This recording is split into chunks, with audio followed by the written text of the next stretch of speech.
It is a huge weekend, a huge episode today. Welcome to the Drop the Mic Wrestling Podcast on Tobacco Road Sports Radio and TobaccoRoadSportsRadio.com as part of your Wrestling Wednesday card. I'm your host, Michael Davis. We took last week off for a little vacation, but now we're back and we have two big predictions with a loaded panel today.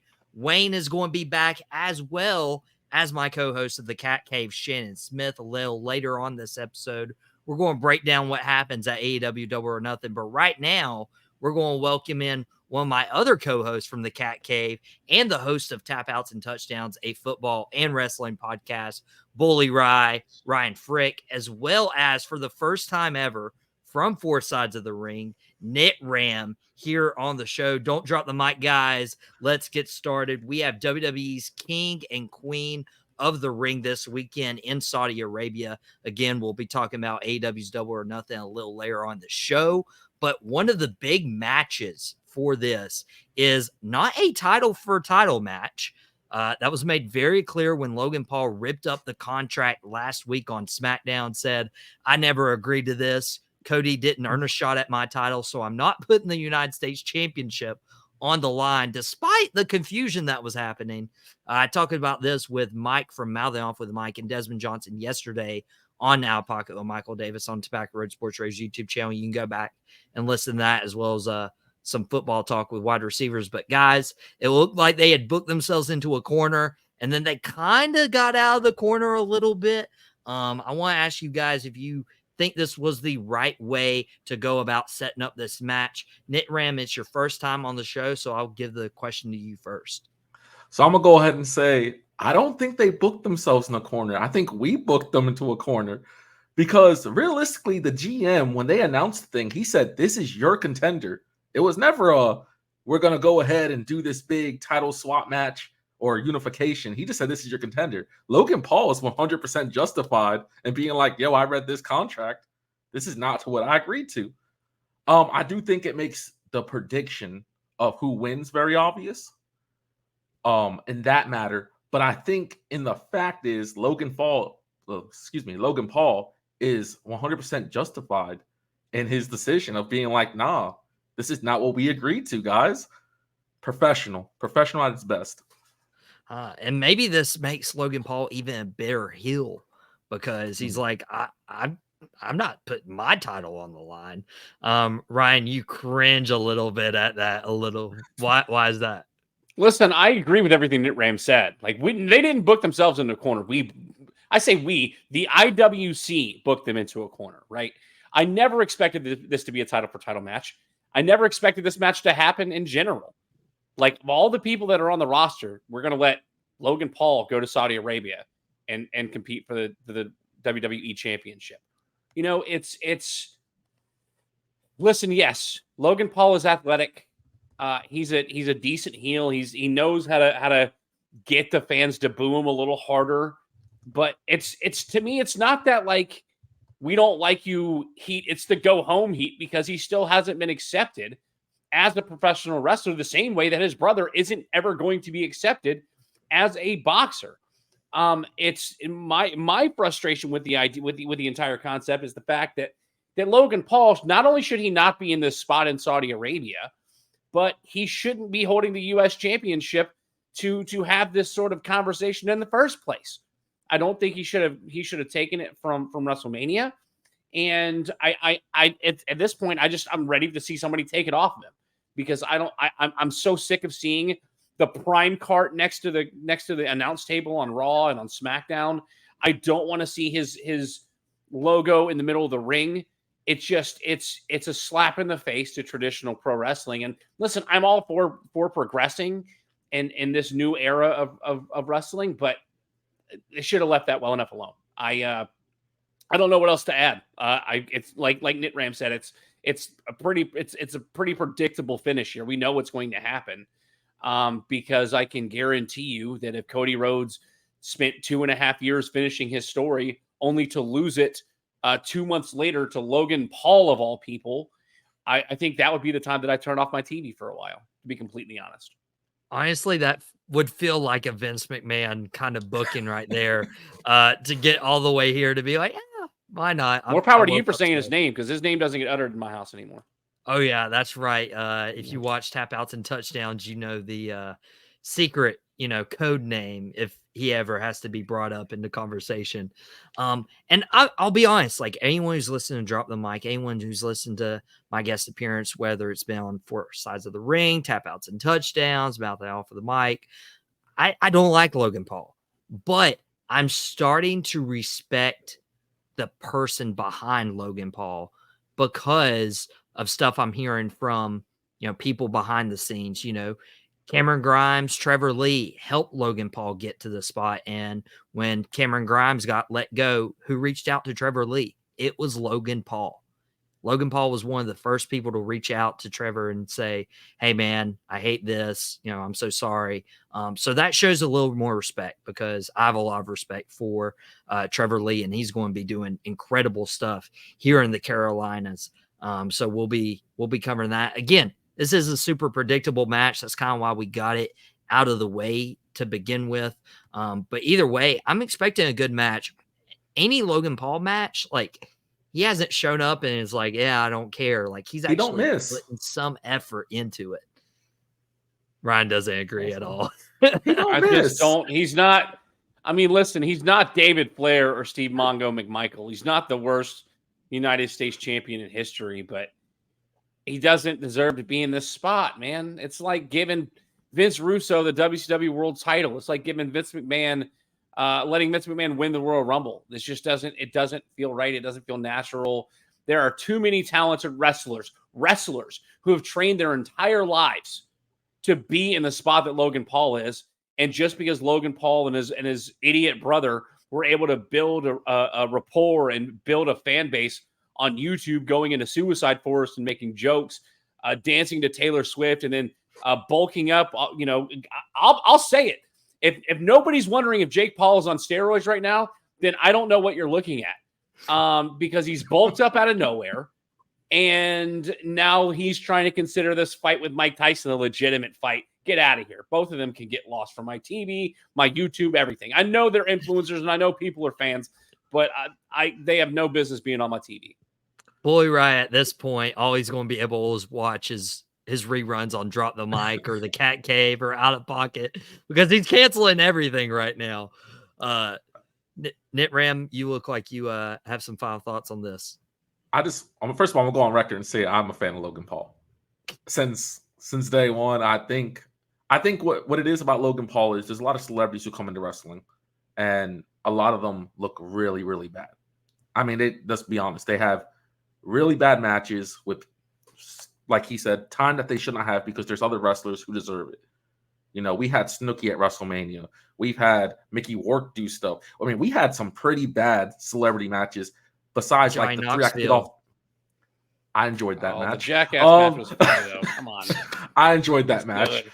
But, besides Bad Bunny, Logan Paul, Johnny Knoxville, I can't really think of good celebrity matches because not even the Floyd Mayweather match was terrible. It's just not good. He puts in the work. And if someone puts in the work, I'm never going to complain about it. I think him having a title was a little too soon. I do agree on that aspect. Because I just feel like when you put a title on someone, if they can't elevate it, what is the point? But I feel like the United States Championship was so low at this point. Honestly, it was one of those titles where they were just like, it doesn't matter who has it. Because there's no going lower than where it was at in the recent reigns. Really? I'm curious to know what you mean by that. Who was the U.S. champion before Logan Paul? Was it Ricochet? Who did he beat for the U.S. title? No, Ricochet was beat by Gunther for the Intercontinental. Oh, it was Rey Mysterio. Yeah, it was at the last Saudi show. Who did nothing with it with LWO for months. He's a Hall of Famer. What are you talking? He did nothing with it. He did nothing with the title, but he did nothing with it. Not every title reign is going to be. Listen. Not every title reign is going to be Roman Reigns. Not every title reign is going to be Gunther. Not every title reign is going to be Rhea Ripley. Sometimes it's going to be stagnant, but it doesn't mean that they're not doing anything with the title. I understand, but the U.S. title has not been talked about until Logan Paul had it on his shows. Logan Paul was taking it everywhere. Logan Paul was showing it on TV. He had it on He brought it to the Pat McAfee show. Logan Paul, in a sense, is elevating that title. He's on TV every week with it for the most part. He's having good matches. I don't think his matches are bad. Compared to Rey Mysterio, who didn't do nothing with the title, barely had matches, and hid behind the LWO storylines. Bobby Lashley, who didn't do nothing with the title. Austin Theory, who didn't do nothing with the title. Matter of fact, I think it elevated super down when Austin Theory had it. Probably the worst one in history, if you ask me, because his reign of, I think it was 210 days, was just absolutely terrible. Yeah, 258. Okay. So in the history of the United States Championship, you think that Austin Theory did the least for the U.S. Championship? So you're saying that Austin Theory was a worse United States champion than Steve Mongo McMichael, than David Flair? Are you kidding me? Come on, years. Give me within 10 years. Listen, within 10 nobody years. Nobody talked about the. Listen, in your argument, nobody did anything with the Intercontinental Championship until Gunther did it. The Intercontinental title wasn't getting defended at WrestleMania for years until Gunther took it. So it's not like you can't say that like it was just stagnant because and now Logan Paul is elevating it because he's bringing it on TV. How many matches has Logan Paul had not on PLEs? Has he had one match on SmackDown? Like at all? Rey Mysterio's having matches every week. Like in my defense, you couldn't even tell me Rey Mysterio was the last champion. Clearly, he was forgettable. It's not forgettable. The fact is that Logan Paul has made such a mockery of the United States Championship that it's easy to forget who he took it from because of the fact that he's been champion. I think I'd have to look at the he's going to be 200 days as champion today. I don't get it. Like it's I don't know. I'm at a loss for words at this point, and that doesn't normally happen. But to say that Austin Theory did less for the U.S. Championship than Logan Paul. Austin Theory was wrestling on TV. Rey Mysterio was wrestling on TV. Like all these guys that were United States. Bobby Lashley was on TV wrestling, and not just at PLEs. Logan Paul is just another part-timer with a championship. That's all he is. I will say the United States title hasn't had the focus or the emphasis or the prestige just in general on WWE programming. Probably since to where it was a legit title since John Cena and his U.S. Open challenges back in 2015. Because, I mean, you look at the Intercontinental title and what it's done with Gunther, what it did with The Miz and Dolph Ziggler back in 2016. The U.S. title, at least in WWE's incarnation of it, hasn't had that like legitimate like program or story built into it. And it's not always the performer's fault. Well, in fairness to Nitram's point, like over the last 10 years, like what was that champion that elevated the U.S. title? Michael, you said with the John Cena with the U.S. Open challenges, but like, oh man, it was just there. It'll come back to me. So my thought process goes that like, how are you supposed to elevate the U.S. title when the show that it's on is being completely overshadowed by the bloodline and by Roman Reigns and by that storyline? You're not going to be able to elevate the U.S. title when you're spending 40 minutes of the opening segment on SmackDown with The Rock and Roman Reigns leading into WrestleMania. You're not going to be able to put emphasis when you're having a storyline where you've got the honorary Uso storyline with Sami Zayn. The U.S. title was not getting here. This is where they dropped the ball. They could have put the U.S. title on Jey Uso. They could have put the U.S. title on Solo Sikoa. They could have put the U.S. title on Sami Zayn. Any of those guys that were in the bloodline, that's how you elevate the titles. Like, where was that bringing that U.S. title to the bloodline to shine that line on it before? Now, they missed the boat on it.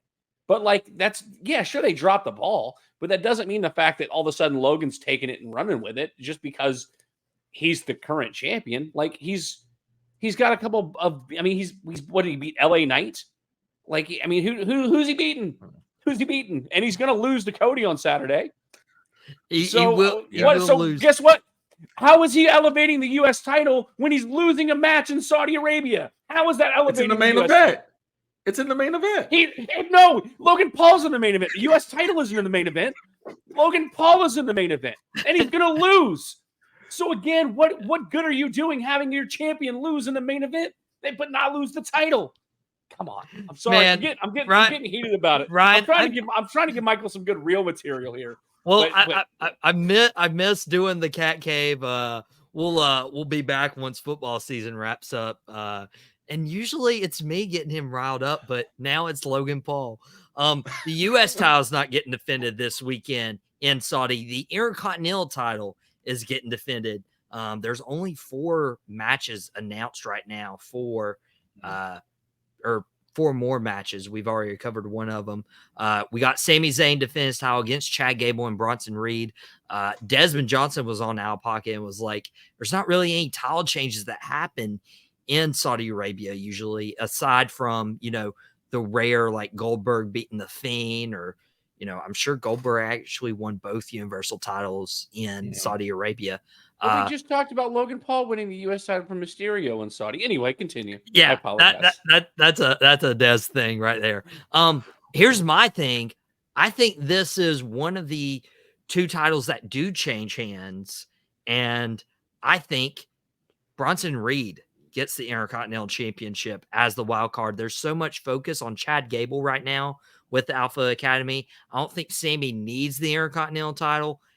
How better can you establish a star on Monday Night Raw while the roster has a lot of injuries piling up than to get Bronson Reed the Intercontinental title? I know this is an out of pocket, but I don't think that's an out of pocket take, Ryan.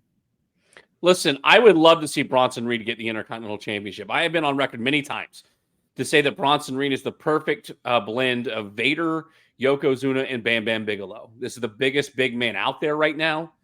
I liked him as a babyface. I like him as a heel. Based on what happened on Monday Night Raw, I don't expect Chad Gable to win the title. I also don't see them letting Sami Zayn go to Saudi Arabia and lose.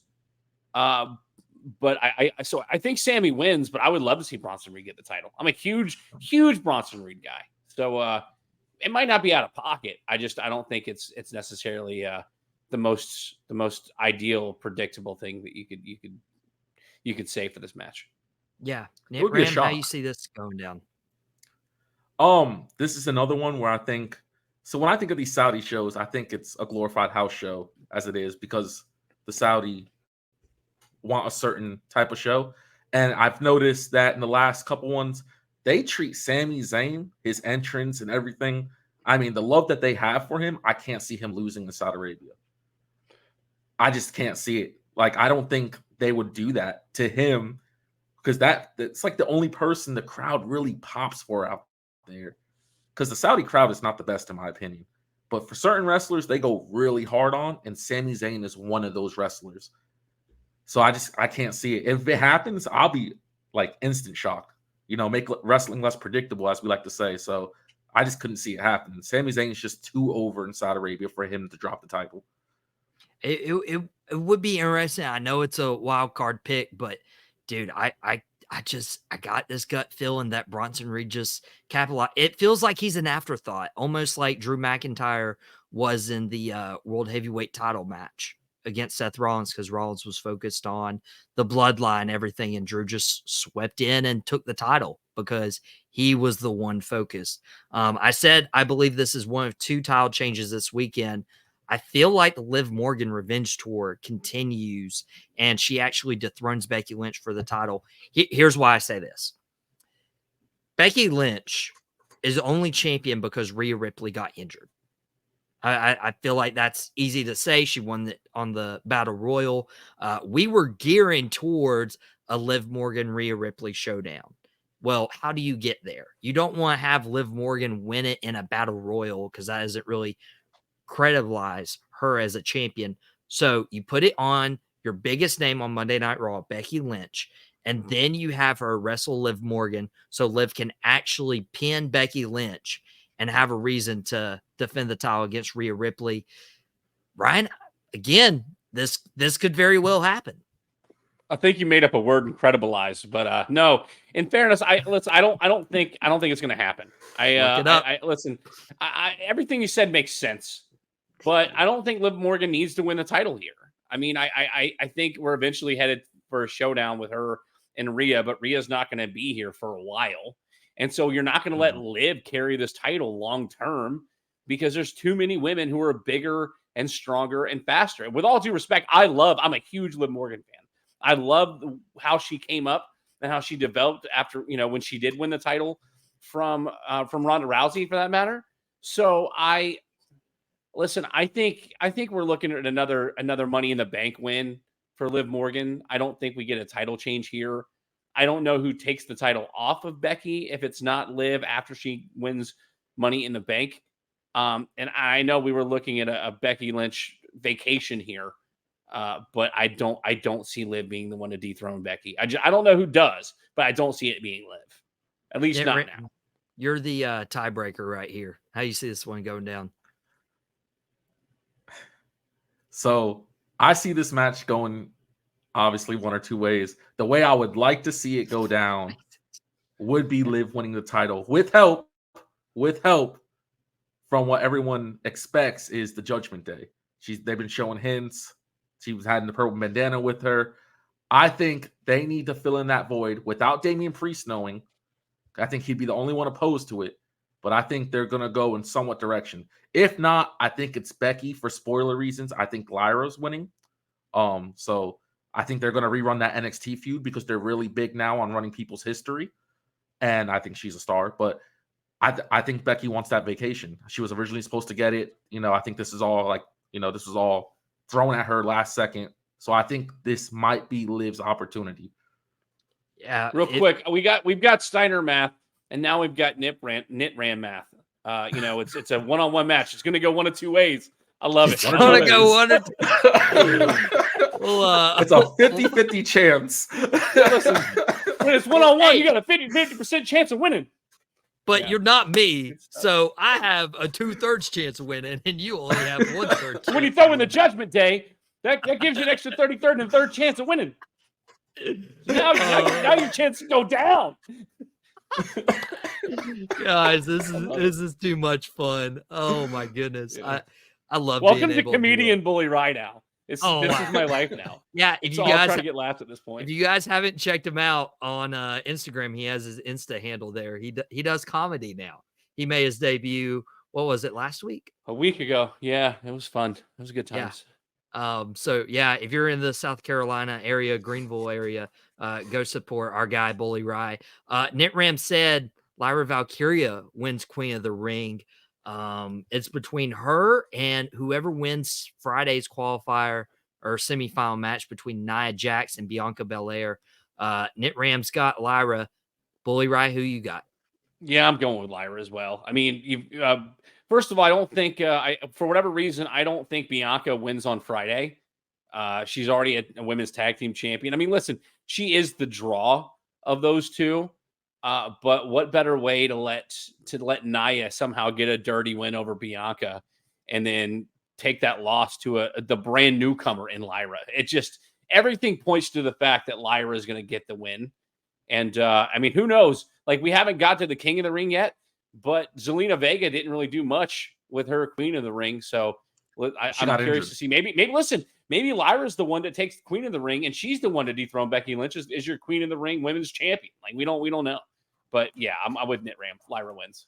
Wow. And I didn't expect Lyra to get this far. And, I could see a scenario where, she gets all the way to the finals and she falls short for like a redemption arc story against like Nia Jax. But I have too many heels winning. I got Bronson winning. I got Liv winning.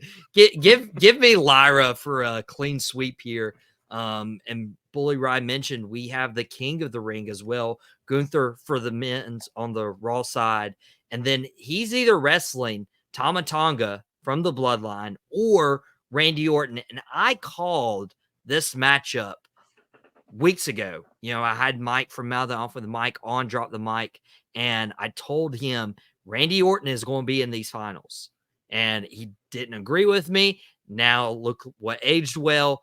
I'm expecting Randy versus Gunther with a King General and Gunther winning. Nitram, how you see this one going down? 100% exactly the same way. I think Randy advances, and I mean, Gunther just looks unstoppable, which he should. I would hate, the way I see it is he had this beautiful run, historic run with the Intercontinental Championship.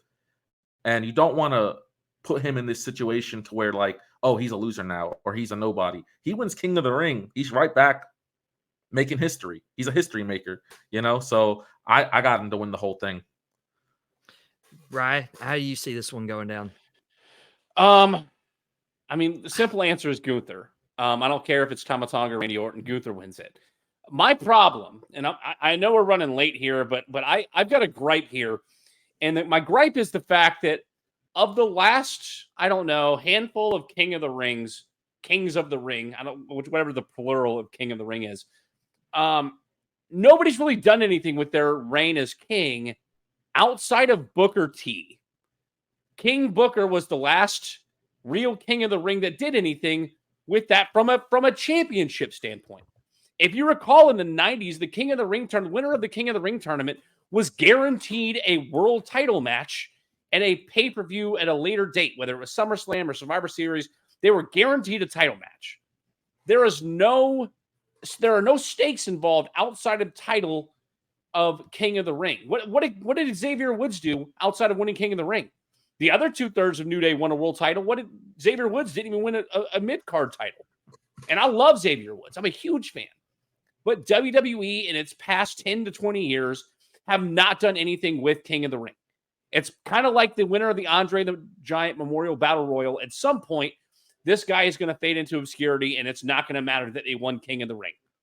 And in Andre Battle Royal perspective, a year or two later, they won't be with the company, right? So I hope and pray that Gunther wins King of the Ring, and they build off of it, and this is how they propel him into the world title picture, and he is the one to take the title off. I mean, listen, I know he's on Raw, so that's not really possible, but I would hope that he is the one to take the title off of, I guess, Damian Priest. I'd like him to be the one to take it off Cody, but I guess he would be the guy to dethrone Damian and prove that Damian is a transitional champion, and then Gunther has a historic reign of the world title himself. You could do Damian, you could do Drew, you could do CM Punk. Gunther should win a world title this August when they're in Berlin, Germany for Bash It in Berlin. Booker T, you mentioned as a good King of the Ring. I liked William Regal as King of the Ring, especially. What did he do with it? He became Raw general manager after King of the Ring. Okay. Woo, like, yay, awesome, he Raw took general manager. over Monday Night Raw. How did that elevate the King of the Ring title? Okay, but William Regal, King Sheamus afterwards. Sheamus won the world title after that. Brock Lesnar in 02. He wasn't champion King Sheamus. It was long after he won the King of the Ring that he became world champion again. Was it? Yes. I think it was. Man, Nitram, come on, man. Michael, you know not to question me, Michael Davis. The only thing I could think of is that Wade Barrett won the Intercontinental Championship as king, and he lost it really quickly. But yes, I enjoy the King of the Ring as a comedy aspect. I think this is the time they need to make it serious. Yes. I think everyone who wants it is honestly like. I don't enjoy it as a comedy shtick. I enjoy it for what it is. It's a tournament to crown the King of the Ring that elevates somebody's career. Think about every time we talk about King of the Ring, they flash back to King Owen, to King Brett, to Stone Cold Steve Austin and the birth of Austin 316 as he won King of the Ring. The propelling of Triple H because he was supposed to win it the year Austin did, and he finally won King of the Ring, and that propelled his singles career to new heights. Again, the last person to do anything with the King of the Ring title of note, in my opinion, was Booker T. Because he held that gimmick for so long. Queen Sharmell, the world championship, the pinky in the air. King Booker! You know? Like, it's... Well, Booker T's been on record saying that was his goal, that they didn't want to do King of the Ring again because he did so well. He went in 06. Then they had 08, 2010 with Sheamus, 2015 with Bad News, and then Corbin in 2019, Woods in 21. But with Triple H, a former King of the Ring, back in 97, I feel like he could use Gunther to reestablish the prestige of the King of the Ring tournament, just like Gunther revived the prestige of the Intercontinental Championship. What we all want for the United States title as well down the road. We gotta get Shannon and Wayne in here for AEW's Double or Nothing pay-per-view. But real quick, go follow Drop the Mic, Facebook, Instagram, TikTok. Subscribe to the Tobacco Road's YouTube channel. But we have another half of the show up next. You can go follow Bully Rye, Tapouts and Touchdowns on all the socials. And then Nitram. You notice his brother Marcus a few months ago. They do incredible stuff with Four Sides of the Ring. I've been privileged to be on their show a couple of times. Me and Mike are coming for our belts. Just a warning. Just to let you guys know. Go subscribe to their channel. But yeah, we'll get these guys out of here, and we'll talk about AEW Double or Nothing next on Drop the Mic. Welcome back to the Drop the Mic Wrestling Podcast on Tobacco Road Sports Radio. As part of your Wrestling Wednesday card, I'm Michael Davis. Super excited to talk about WWE's King and Queen of the Ring. But people can't forget there's another pay-per-view this weekend. So you get WWE King and Queen of the Ring on Saturday afternoon, 1 p.m. Eastern Time. And then you have Sunday night. You have AEW's Double or Nothing. The 5-year anniversary since their first Double or Nothing, where Jon Moxley showed up, and that really kicked off everything. So I had to bring in first, you might recognize him from the Panthers pod. He's my co-host from the Cat Cave. He's been on Out Pocket. It's podcast_Smitty. I've just started to not call you by Shannon Smith because I love podcast_Smitty. And then you might have known him as a collector of the Ravens, but he collects a lot more. So you'll notice a new Twitter or X handle, whatever we want to call it now.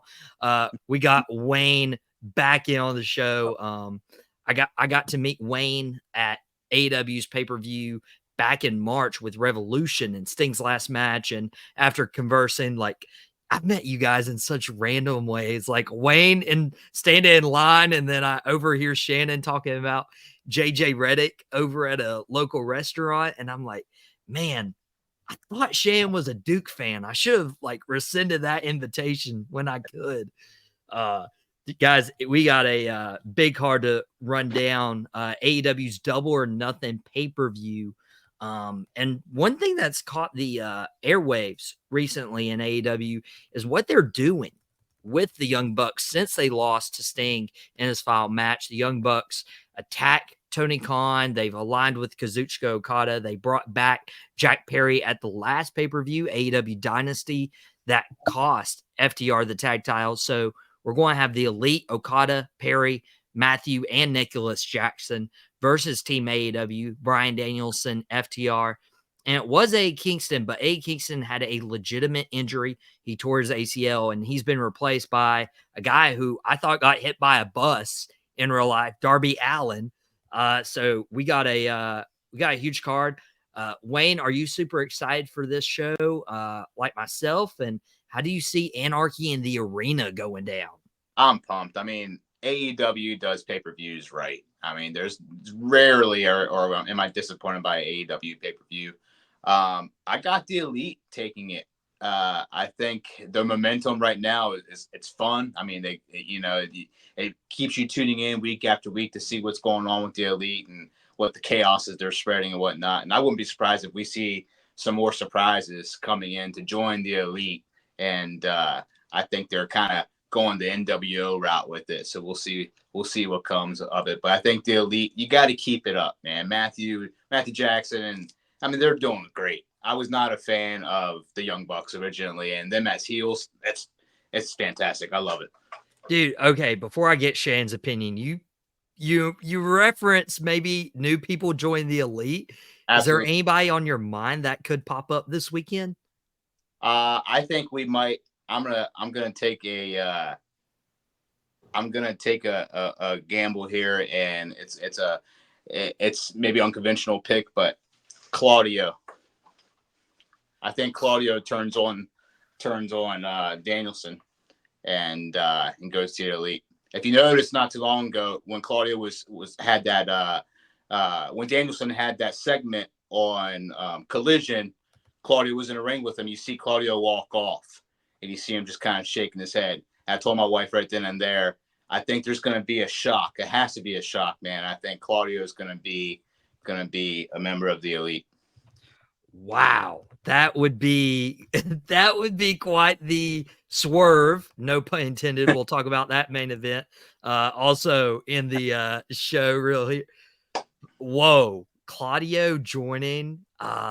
It's very interesting they didn't add John Moxley to this match.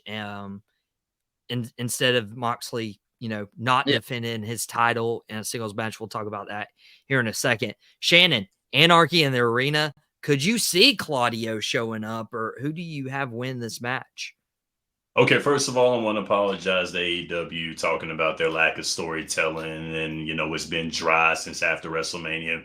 I was on record saying that. I'm very, very sorry. I supported AEW from the beginning with All In, with Double or Nothing. And by the way, Double or Nothing has always been a pay-per-view that has been very, very well scripted, put together. I've liked the Double or Nothings, and All In. I mean, to be honest with you, Double or Nothing, like the momentum of All In always carries into Double or Nothing. It never fails. And with momentum, speaking of momentum, if the Elite do not win this match right here, that'll kill their momentum. That's why I got them winning. Matthew and Nicholas Jackson are incredible heels. I got to give credit where credit's due. They're putting the Elite as a heel stable, and it's working with Okada, with Jack Perry. It's working well, and I like the way that they're putting this together. They're layering this together very well. They're becoming the evil bosses. It's good. I mean, this is making AEW watchable. It is getting them contending with all the other wrestling platforms. You can't kill this just yet. As far as Claudio joining the Elite, I like the idea, but I think that I don't really have anybody off the top of my head though. But Claudio could be a good move. But I got the Elite winning. The Elite. So I like it. And people need to remember, back in 2010, WWE had a hot faction at the time, and they had, several assorted members of the roster join up as Team WWE. And one of the biggest booking mistakes ever was to have just a random bunch of guys beat your top heel faction. And AEW will not repeat that this weekend, because I do think the Elite win. It would be incredible to see a swerve like Claudio joining the Elite. That would be wild, especially seeing that. But they're listening to their fans. Tony Khan, give him credit where it's due. He gets a lot of flack on internet nowadays, but I mean, he listens to his fans. So they don't want to see the Young Bucks, in the title picture. Well, yeah, let's make them evil bosses. And they actually had the idea before The Rock and the final boss. So let's give that credit where it's due. He's also listening to fans, because arenas have been booing Chris Jericho out of the building, and now he's doing for the world championship. So add another world title to his collection. We don't know who he'll wrestle yet. There's a qualifier match between Brian Keith, Shibata, and Hook. I'm assuming it's Hook. Wayne, you said you love it. Why do you love Jericho in his new role? He's so good at it, man. I mean, we went from the crowd just turned on Jericho for whatever reason. I know they think he needs to retire, or they're sick of him or whatnot. And then there's all the rumors that was about his personal life and all that stuff. And the crowd just quickly turned on him. I mean, and Jericho masterfully did it. I mean, first he took away Judas, the song, which That was the last thing that the crowd was chanting for Jericho. He says, "You don't want to cheer for me? We'll take that away from you too." And now he's just coming out being an sarcastic as can be, just killing the role, having a great time with it. I mean, kudos to Jericho for him to continue to completely reinvent himself over and over and over again. And people can pretend all they want that they don't like it, but we love it. We all love it. We love a good heel work, and Jericho's killing it right now. And it's all in the cadence too of like he's changed the way he's talked with the learning tree. Hey guys. I love it, man. He drops on Instagram are gold. I mean, they're so good, man. Shannon, what do you think? Do you think he keeps the For the World Championship after Double or Nothing, or does somebody like Hook take it away? Once again, you got to give it to the heels. There's two things about Chris Jericho that I will always say. Number one, heel Jericho is the best Jericho. And number two, Chris Jericho builds up wrestlers. This is what he's doing with Shibata and Hook and Brian Kelly. This is what he's doing with these guys. He's building these guys up. This is why I say to everyone, and quote me on this, that wrestling is the ultimate gentleman's sport, because he's building these guys up. These young guys are being built up. Chris Jericho can do that. Chris Jericho can take a title that seems like nothing to nobody, the For the World Championship. He's taking that title and he's adding relevance to it, which is something that he did with, the AEW Championship. So he done that. He added relevance to that title. Chris Jericho is a timeless wrestler. He's timeless. He's a goat. Time. One of the great.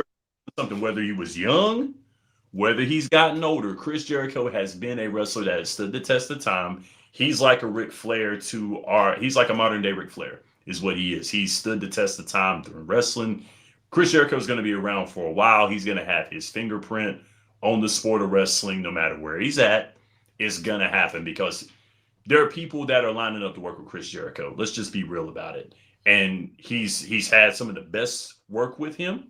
And he's still got young guys working with him as well, too. It's kind of like what Cody Rhodes said. He's aligning himself with impressionable youth. What is he doing now? The same thing. Align himself with impressionable youth. And he's making him look good in the ring. And he's making himself look good in the ring. And we win as wrestling fans. Yeah, he's elevating the young talent right now. He elevated Takeshita last year. Takeshita had that amazing match that Wayne and I got to see in person at Revolution against Will Ospreay. We'll talk about Ospreay here in a few moments. But Chris Jericho, not to give you another nickname, but I'm going to call you the Fine Wine because he has just gotten better at time. Like, I remember watching him earlier, back when I was getting into it in 2004, 2005. I wasn't a big Jericho guy, and then came out in I'm the best in the world at what I do.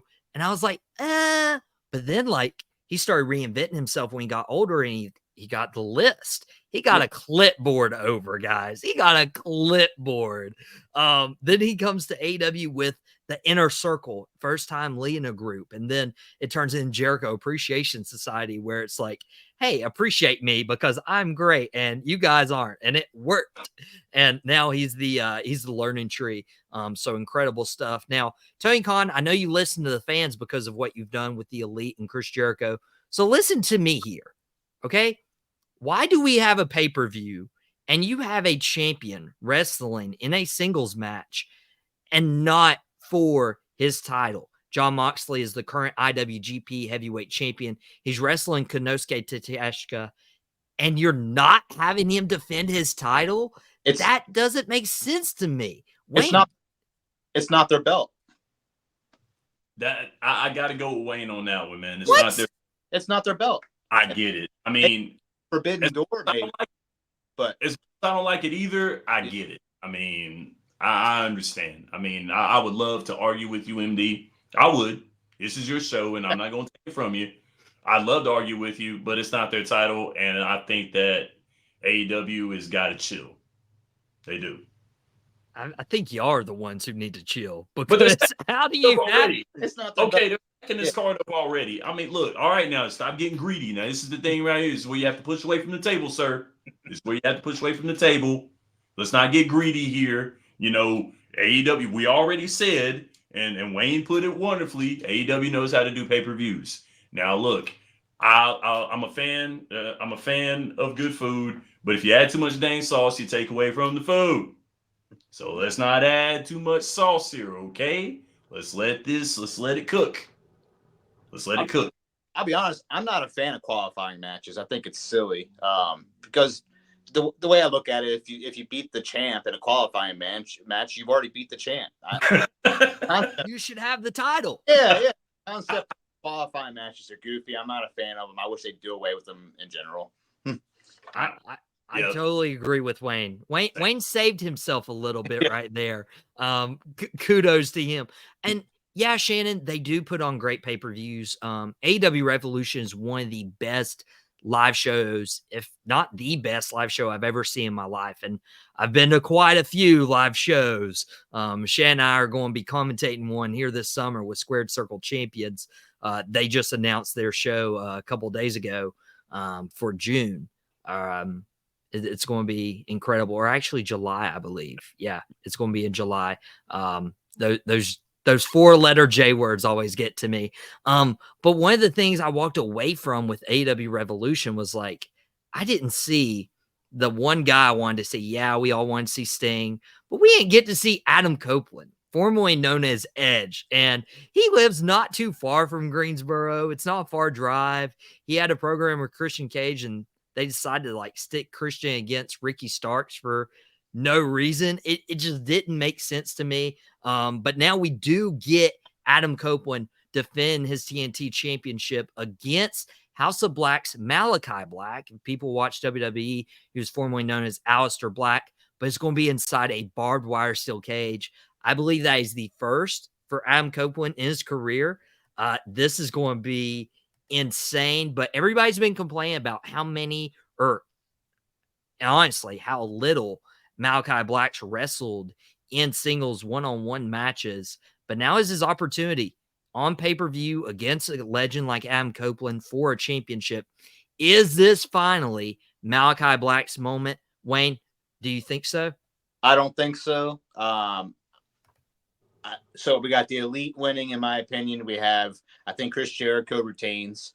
I don't think you can have a whole pay-per-view where every heel wins. So give me Adam Copeland for this match. I think Adam Copeland's AEW run has been fantastic. I mean, he's a fighting champion. He's out there every week doing his thing. I mean, he's doing more on AEW what he wanted to do later in his career in WWE. But of course, there's just younger talent there.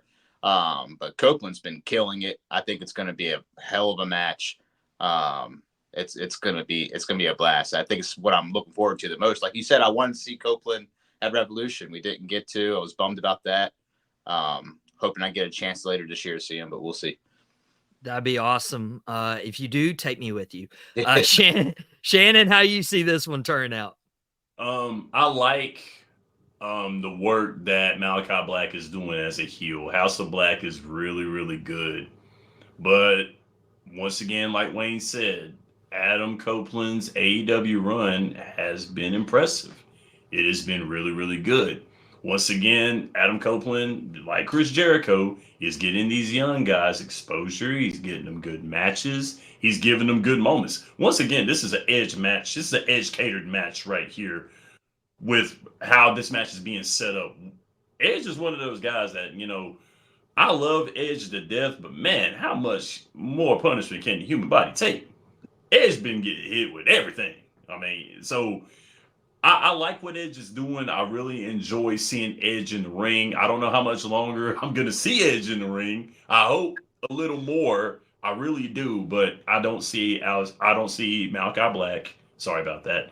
I don't see Malachi Black winning this match. I see a good match on a very stacked card yet again, but I don't see him winning it. I think that Edge will win clean. Well, Adam Copeland hasn't won a title since he came back from injury back at Royal Rumble 2020 until this TNT title after his feud with Christian Cage. Christian Cage will be talking about here in a few moments because he's in the main event of this pay-per-view against Swerve Strickland. But, Malachi Black looking to win his first title in AEW. Will Ospreay looking to win his first title in AEW this weekend. He's wrestling Roderick Strong for the AEW International Championship. Now, I'm on record, guys, of saying that Will Ospreay's first title should be won in August at Wembley Stadium, the AEW World Title. I feel that's a perfect time to do Ospreay versus Swerve. That might be a little spoiler alert for how I feel like the main event of this pay-per-view will go. You might have to stay tuned. I might change my mind here in the next few minutes. Roderick Strong, Will Ospreay, who you got in this one, Wayne? I'm a big Roderick Strong fan. I think he's underrated. And I think his title reign has been a shame. I think it's been hurt by the plans that they originally had for the United Kingdom, and then it all just kind of went to hell. I think that's why we have the Elite, to be honest with you, is because of how the United Kingdom fell apart with injuries and all that stuff. And I would have loved to see more from Roderick Strong with defending his title and a better reign, but it hasn't been there. I mean, maybe in the future we'll see him as a better champion with another belt, but right now I just go ahead and give it to Ospreay. He's on fire right now. Give it to Ospreay. Shane, you agree? Best wrestler in the world right now is Will Ospreay, and if you have him lose this match, then Yeah. you're in him, and I don't see that happening. Will Ospreay, give it to me clean. And I would like to see him and Swerve in Wembley. I'd like to see him and Swerve, period, just for the title. That would be great anywhere, but Wembley would be dope. But give me Will Ospreay all day long. Wembley would be absolutely incredible. And some may say that this title might be a little bit beneath Ospreay and his talent level, but we'll see. There's a couple other matches I want to hit just super quick before we get into the two big main events. Trent Beretta, Orange Cassidy. There seems to be a bad blood feud in the best friends. Wayne, real quick, who you got in this one? Give me Trent. I'll take Trent. I know I said the heels can't win them all, but hell, I want Trent. He's giving it to Trent. Shan, what do you say? Freshly squeezed, baby. Freshly squeezed. I got to give it to my man, Orange Cassidy. Well, I'm the tiebreaker here. Let me give it to Trent. You know, let's go bad guys. That's in honor of the late great Razor Ramon. We got one of the two women's title matches. We got Timeless Toni Storm versus Serena Deeb. I feel like Serena Deeb's a great wrestler, but she's putting these moments to elevate other champions. I don't see Toni Storm losing her title. Wayne, do you agree with me on that one? I never want to see Timeless Toni Storm end. I'll tell you that. Yeah, she's so great. It's such a fun thing to watch. Yeah, give me Storm on that one. All right, Shannon, what do you say? Let's make it unanimous here. Timeless Toni. I like her. I like her gimmick. It's working for her. She's great. She wears it well. Give me Toni. He's got Toni. Now, will this title change hands? Willow Nightingale recently won the TBS championship from Julia Hart, and she's wrestling Mercedes Moné. This is Moné's debut in AEW and her first match back since her injury happened last year against Willow Nightingale. My personal opinion, I don't think Mercedes Moné deserved a title match right at the beginning. I wanted to see her wrestle, but that's where I feel like they're missing the mark. Especially, they just made a big deal about, hey, we don't hand out title shots to, part-timers. We go based on record. That's why we see a lot of people with like high AEW dark records getting random title matches on Dynamite, and then they pull this one out. I'm still looking forward to the match. I'm looking forward to what Moné can do. Hopefully she doesn't have any ring rust.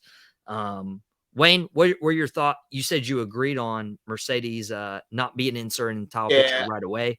I don't want to see them take it from Willow so fast. She's been busting her butt. She's so fun to watch. But I think it's kind of obviously the route they're going. I think Moné wins.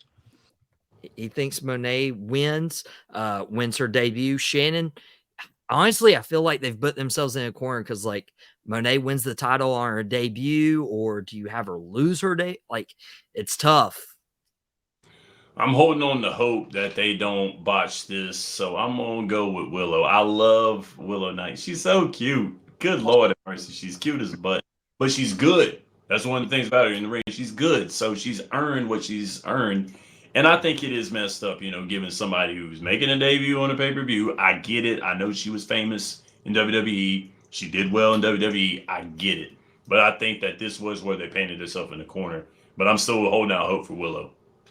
Yeah, and I would love to see Stokely Hathaway get a little more mic time. I feel like that's one of Willow's weaknesses right now is like cutting that serious promo, which is what she's needed against Mercedes Moné, but not the case here.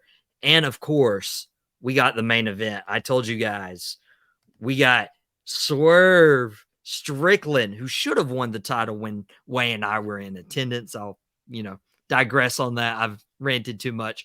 But Christian Cage is one of the best characters in AEW right now, right up there with Chris Jericho, being able to reinvent himself. And Christian Cage has another leg of life.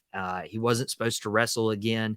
He saw his buddy Adam Copeland, Edge, return from injury. Christian Cage did it too about a year later. And now he's in the main event of AEW's Double or Nothing. We wouldn't have imagined that 5 years ago against Swerve Strickland. Seems too early in Swerve's title reign, but Wayne, I'm kind of looking forward to this one. Yeah, I'm looking forward to it. I love what AEW did with it because, for the longest time, you hear the complaints about no storytelling. I mean, they took this. Christian Cage came back, got his revenge against Swerve. Nick Wayne got his revenge against Swerve. It was excellent, man. I mean, even what they did last week with Nick Wayne hitting him with the pitcher like he did with, that was fantastic. So the story building for this was fun. It was a fun little, let's get a fight in there for Swerve. Let him. I think it's gonna be a great match, but Swerve definitely retains. I mean, there's no doubt about it. He's not gonna lose Christian Cage. Yeah. I don't think so either. Now, it is interesting the story build you mentioned. They've taken something away from Swerve every week, whether it was the piece of his hair, or the Mogul Embassy, or taking some of his blood. I wonder what they take from him tonight when AEW Dynamite airs. Shan, what's your thoughts on this main event? And do you have a prediction on what Swerve loses next? I don't know what Swerve is going to lose, but I didn't really think about that until you said it. And he has lost something every week, and that's awesome. I like that. But, you got to give credit to Chris Cage. You really do got to give credit to Christian Cage. He's doing, once again, like we talked about, what Jericho's doing, what Edge is doing. He's helping build these characters. These guys are coming in here. These older wrestlers are coming in here and showing everyone that these young guys are up next. They've been wanting Swerve Strickland to be champion for a bit ever since Joe got the title and Swerve started being on the come up. It was a good move to put the title on Swerve. It'd be a bad move for him to lose it to Christian Cage. Let Swerve's title reign manifest until August. Or maybe past August. Who knows? But give it to Swerve. Swerve wins it clean. He gets his redemption. Swerve Strickland. That's Swerve when I drive. That's my boy. I love Swerve. What a champion he's been. I mean, just fighting. He's every week, man. I mean, he's so fun to watch, and he's grown so much. He's a great wrestler. He's phenomenal. Mm-hmm. And people complain about some of these world title reigns of like, oh, it's too predictable. Swerve's going to win, or Cody's going to beat Logan Paul this weekend. You guys need to build up these champions. You can't just have a new world champion every month because then you diminish the value of the championship. Right. So definitely think Swerve's winning, but it's going to be a great story. Christian Cage is the exact perfect person to elevate Swerve's title reign at the very beginning. But we got to get out of here. We are out of time. Thank you guys, everybody who tuned in today for Drop the Mic, everyone who supported what Tobacco Road's been doing this spring with Out Pocket, with Drop the Mic. Subscribe to Tobacco Road Sports Radio's YouTube channel for more Drop the Mic episodes from this year. Follow us on Facebook, Instagram, TikTok. Go follow our guests as well. All our guests, we mentioned our guests from the first segment. We got Wayne, we got Shannon. Their Twitter X handles are on the screen right there, as is my Instagram handle right there. Just super happy to have you guys. Also, Out of Pocket is back tomorrow, 12:30 p.m. Eastern time for your lunch break. And if you missed yesterday's episode, we did have a wrestling segment talking more about what WWE King and Queen of the Ring could be with Mike from Mouthing Off with Mike and producer Desmond Johnson. It's your first daily sports show on Tobacco Road 4 times a week on this YouTube channel. So that's why you should subscribe. But most of all, thank you for spending your Wednesday with us on Drop the Mic. We have to get out of here, but whatever you do, don't drop the mic. We will see you all next week to recap everything that's about to happen this weekend.